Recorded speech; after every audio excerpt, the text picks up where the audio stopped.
we don't have 1,000 seasons to play out to run perfect experiments to see who was who. This is pretty much as good as you could ask for. Brady's on a new team. Belichick's coaching without him.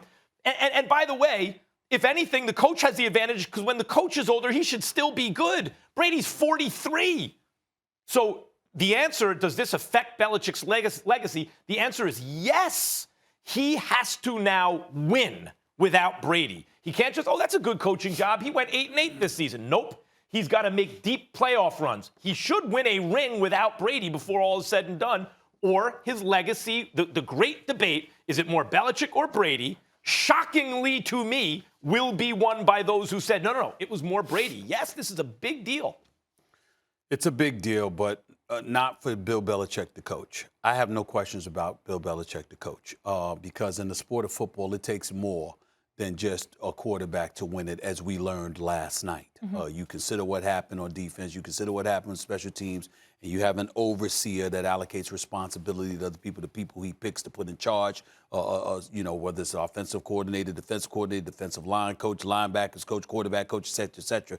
You're the head coach. You oversee all of that. And Bill Belichick is a 6-time champion as a head coach, a 2-time champion as a coordinator, a guy that's been to 11 Super Bowls in his career. I refuse to insult that man by questioning the coach that is Bill Belichick.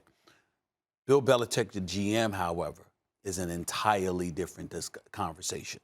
You could have had DK Metcalf or A.J. Brown instead of somebody like N'Keal Harry. Like N'Keal Harry. You could have had a Damian Harris, for example, who's been impressive, instead of a Sony Michel who can ball. I'm not trying to knock Sony Michel. When you look at the quarterback position, forget the Jimmy Garoppolo deal, because we understand that. I'm sorry, I think Jacoby Brissett at this point in time in his career is better than Cam Newton. You could have still had him, somebody who was better, younger, fresher legs, not beaten up. Age and attrition hadn't kicked in, and on top of it all, he was familiar with the New England system. All of those things come into play. And when you don't have those things at your disposal because you've made a decision as a GM, that is bad enough.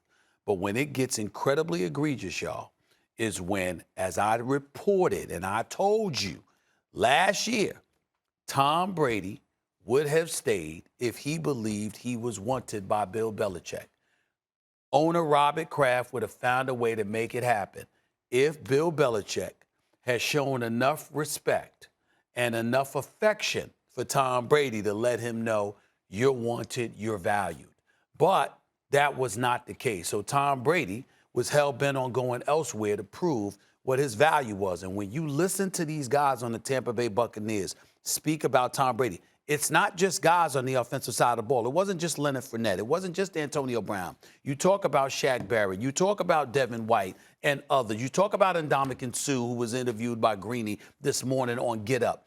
And you talk about the coach that is Bruce Arians. And you hear everybody collectively speak about the leadership ability of this dude and how he galvanizes everybody. What you have is a coach who's also the GM in New England that selectively decided to ignore that component. In other words, this is my program. We're going to do it my way. The hell with all of that. And when you do that to somebody that old who's produced for you, and somehow you missed the leadership component that he brings to the team, and how he's able to squeeze out whatever somebody else has left in them. Then you think about Gronk, who wanted to retire and was shivering on stage one day talking about, you have no idea what I was going through. But now not only does he come back, shines in the Super Bowl, but says he ain't thinking about retiring. They all look of a like sudden, they're having fun. They look like they're Brady, having fun. the GM, is pretty darn good, too. And he brought back Leonard Fournette, all these players. All 31 points that were scored by the Bucs guys were all players that were not on the Bucs in 2019 who went 7-9. They all came to play with Tom Brady. But if you're an executive and your responsibility is to identify and then allocate responsibility to somebody else, and you miss that, that's bad. Thanks for watching ESPN on YouTube. For live streaming sports and premium content, subscribe to ESPN+.